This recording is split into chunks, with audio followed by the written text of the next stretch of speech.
Hello everyone, কেমন আছো সবাই? আশা করছি ভালো আছো, আমি ভালো আছি। Welcome back to my video. আজকে এই লাল পাড়ের সাদা শাড়িটা তোমাদের সাথে ট্রিপ করে দেখাবো। এই ভিডিওটা আরও একবার শেয়ার করেছিলাম, তো সেখানে একটু প্রবলেম হয়েছে, কারণ একজন দিদি কমেন্ট করেছিলেন যে দিদি তুমি ডান দিকে কেন আঁচলটা দিলে। তো চলো আজকে তোমাদেরকে বাঁদিকে আঁচল করে তোমাদেরকে শাড়িটা দেখাবো। তো চলো ভিডিওটা শুরু করি। আর আজকে একটা না দুটো টাইপের আঁচল কিভাবে রাখবে সেটা তোমাদের সাথে শেয়ার করব। তো ভিডিওটা না টেনে পুরো ভিডিওটা দেখো, আর ভালো লাগলে লাইক, শেয়ার অ্যান্ড চ্যানেলটাকে নতুন হলে সাবস্ক্রাইব করে দিও। তো চলো ভিডিওটা শুরু করি। দেখো ফার্স্টে আমি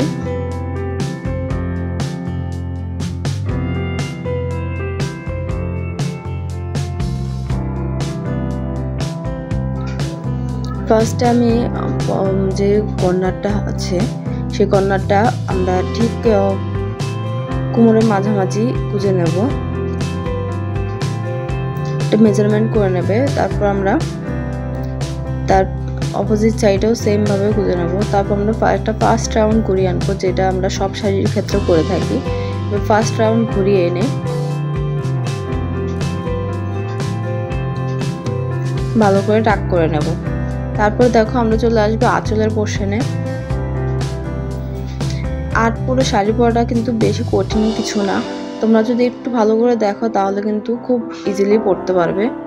তারপর আঁচলের পোর্শনটা এইভাবে ছোট ছোট প্লিটস বানিয়ে নিয়েছি।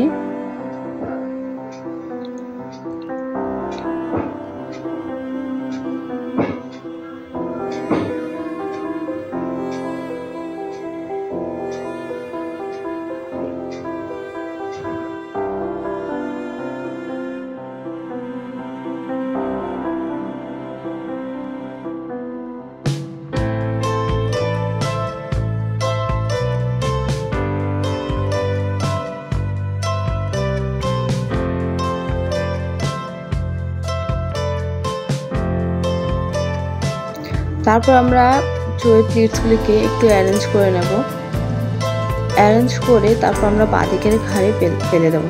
দেখো আমি কিন্তু এই আঁচলের পোর্শনটাকে কোনোভাবে পিছন থেকে ঘুরিয়ে আনিনি, ডাইরেক্টলি কিন্তু আমি প্লেটসগুলি করে তারপরে প্লেটসগুলি একটু অ্যারেঞ্জ করে আমি সামনের থেকেই কিন্তু বাঁদিকের ঘাড়ে রেখে একটা সেফটি পিন দিয়ে সিকিউর করে নেব।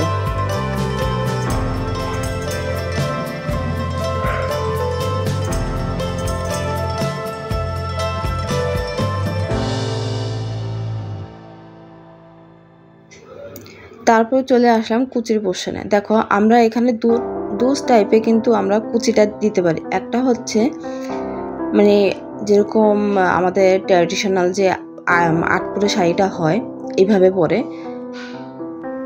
আর এখন কিন্তু তোমরা কুচি দিয়ে নিউ স্টাইল, যেটা আমাদের এখন সবাই যেটা পরে বেসিক্যালি বেশিরভাগই পরে, যেটা কুচি দিয়ে পরে, আমরা যেরকম নর্মালি শাড়ি কুচি দিই সেইভাবেই কিন্তু কুচি দিয়েও তোমরা পরতে পারো।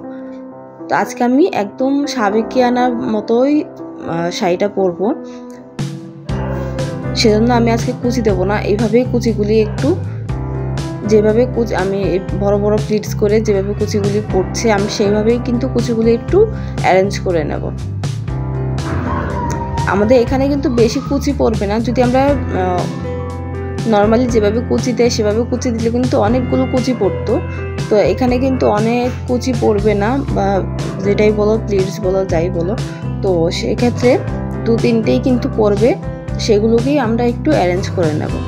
তারপর আমরা কুচি যে আঁচলের পোর্শনটা আছে সেটা একটু অ্যারেঞ্জ করে তারপরে এইভাবে দেখো যে পোর্শনটা বাকি ছিল সেটা এইভাবে পিছন থেকে এনে গুজে দেবো, বা একটা সেফটি পিন দিয়ে সিকিউরও করে নিতে পারো।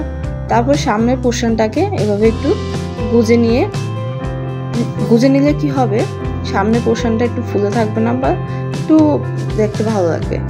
যাই হোক, তারপর চলে আসো আঁচলের পোর্শনটা কিন্তু তোমরা অনেকভাবে সেফটি পিন দিয়ে সিকিউর করতে পারো, এইভাবে করতে পারো, বা হাতের মধ্যে রেখে করতে পারো, বা এইভাবে উপরের দিকেও তোমরা করতে পারো, আঁচলটাকে রাখতে পারো। তো আমি যেটা করব আজকে সেটা তোমাদেরকে দেখাচ্ছি। আজকে আমি এইভাবেই আঁচলটাকে রাখবো। তো আমরা কিন্তু এভাবে ডাইরেক্ট সেফটি পিন লাগাবো না আঁচলে। আমরা এটাকে কি করব, আর একটু ভালো দেখার জন্য, আর একটু সুন্দর স্মুথলি দেখার জন্য আমরা কিন্তু এইখান থেকে সেফটি পিন দিয়ে সিকিউর করব। তাহলে কি হবে, আমাদের সেফটি পিনটাও দেখা যাবে না, প্লাস আমাদের শাড়ি পরাটা আরেকটু সুন্দর লাগবে দেখতে। এখানে আমি একটা কোমরের চেন করে নিয়েছি, তোমরা এটা অপশনাল, এমনিতেও কিন্তু শাড়িটা একদমই কিছু হবে না যে তোমরা ঘুরতে যাবে বা পুজো দেবে, অঞ্জলি নেবে, শাড়িটা একটু এদিক সেদিক কিচ্ছু হবে না। তুমি যদি বেল্ট পরতে চাও তাও করতে পারো, আর যদি না চাও তাহলে নাও পরতে পারো, কোনো ব্যাপার না। তো আজকের ভিডিওটা এই পর্যন্তই, কেমন লাগলো অবশ্যই কমেন্ট করে জানিও।